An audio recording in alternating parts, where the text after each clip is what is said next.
Hello beautiful people, welcome back to my channel. It's your girl Ru back with yet another video. This video is for my ladies, so if you are a man, you can get out.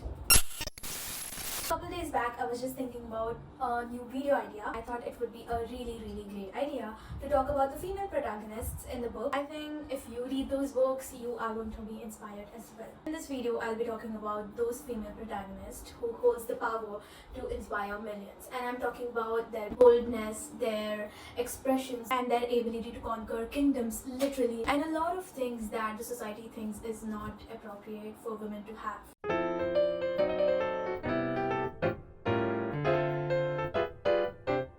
I know I'm not holding these books very gracefully, but this is the set of today's books. You must be knowing some of these books because I've talked about them in previous videos as well. Very first book that I'm going to include, actually it's a series, that is A Good Girl's Guide to Murder. Why I chose this book set is because of Pippa Fitzgerald. She is the main protagonist, female protagonist of this book. Pippa Fitzgerald is everything that the patriarchal society or the narrow-minded society, if I must say, does not approve, and that is why I love her a lot. At the same time, she is very much rooted to her home, to her family, to her friends. She is just in her teenage years and still she is able to achieve a lot. All three books have different cases in them, like murder mysteries. Pippa is supposed to crack all of the codes, find out who is the murderer or who is the bad guy in the story. This book franchise is also planning to have this book series virtually on maybe streaming platforms. I have no doubts about it that it will be a great hit. So talking about Pippa, she is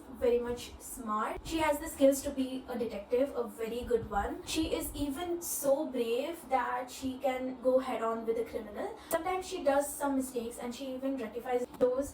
I love how supportive her father is. He actually pushes Pippa to, do good in her career, to do good in her school, to do good in her life. She is a great inspiration for a lot of the young people out there. Next book that I have for you guys is Cilla is Dead by Kylan Barron. It is a very smashing the patriarchy kind of a book. This book is a hardcore fictional book. It is a fantasy fiction book. You're going to read about magic and magical stuff in this book. This is how the storyline goes, that there is a kingdom in which all the girls at a particular age, at a very young particular age, they are sent to this ball. Actually, it's very pathetic. The men get to choose the girls as their wives. They are of various ages, like teenagers or maybe like old men, and they get to choose these young girls to be their wives. If the girl does not get chosen in her first go, her life is like actually destroyed. She becomes an outcast to the whole society. That's not how every girl wants to live. Some of them want to follow their dreams, some of them want to do other things, some of them even want to go to the ball. It's just their choice. There is this protagonist who is Sophia. Oh my god, I worship this lady. She has this rebellious mindset and she's like, I know this is wrong and I want to end it. The ruler of that kingdom is also very bad and she goes on to defeat him as well in a war. In fact, there is also this small romance portion to it, that Sophia is in love with another girl who is her friend. I guess I don't remember this book word to word because I read it like 2 years back, but I think I would love to read it again. The writing is very free-flowing as well, like you can fly through this book. This book is a period book. They don't have phones, they don't have radios. It's that kind of book. Once you get to the terminating portion of this book, this story, it gets even more interesting. Contrasting to The Cilla is Dead, we have Malibu Rising. It's a chef's kiss book. This is based on the modern world, like today's world. The female protagonist in this book is Nina Riva. She has a lot of hardship in her life. Nina Riva is actually a young girl when her dad abandons her, her siblings and her mom. They are left with nothing. They are just left to survive on their own. Nina Riva's dad is actually Mick Riva. He goes on to become a really good singer, like a really famous singer. He just, gets lost in that glamorous world. It's just a huge chaos in his life, but again, it's not excuse to treat his own family like that. Her mom is also not that educated and she keeps on waiting for her father to come back, but he just does not. Obviously, he leaves them so he doesn't turn back and look at them. So Nina understands this from a very young age, that she has nothing. So Nina decides that she is going to make a living for herself and her siblings. and then she starts working. She even lucks out in getting a lot of glamour attention. People even get to know that she is a famous singer's daughter, but that connection does not do anything for her. Whatever life she created, she did it on her own. And then what happened with Nina in her younger age, what her father did to her, sadly her husband does the same to her as well. That's what I found intriguing about this book, is that the cycle will go on continuing. You are the one who is supposed to get up every day and try to give a pep talk to yourself that no, you are here to make a name for yourself, a living for yourself, and to enjoy this beautiful life. And that's what Nina does, and that is why I love her a lot, and she is one of my favorite fictional inspirations of all time. No matter how much I grow up, I am never going to forget this book, because it really taught me a lot. There are a lot of beautiful quotes in this book, and that's what this book taught me, like you can be a little kind to yourself as well. Okay, so the next book that I have here is Normal People by Sally Rooney. I really love Sally Rooney's writings, by the way. She has her own way of writing. Whenever someone says any dialogue, she does not use double quotation mark. That's what I have to say about this writer. Talking about the female protagonist in this book is Marian. Oh my god, my heart breaks for this woman so miserably. She faces a lot of hardship in her life, like her family is very toxic. The most toxic person in her life is her brother.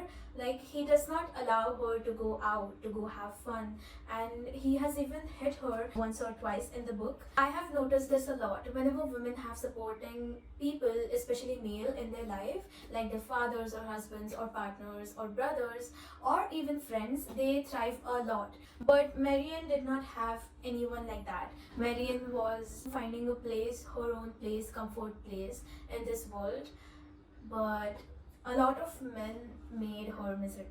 She was so brave, she was so talented and so smart that she created a beautiful life around her, and that is why I admire her a lot. The next book that I have here is Seven Husbands of Evelyn Hugo. This is written by Taylor Jenkins Reid. Evelyn Hugo is that one fictional lady that we all should look up to. She got out of the toxic masculinity, like her father was very abusive. She goes on to become this big Hollywood star, and she creates this life for her on her own. Nobody's helping her. I've seen a lot of women feeling guilty for making selfish choices. I admire Evelyn because of the choices that she made and how she's not guilty of making those choices. She's a very hardworking lady, a very brave one. I have 3 book recommendations from the non-fictional categories as well. The first one is How to Be a Boss. This one is written by Lily Singh.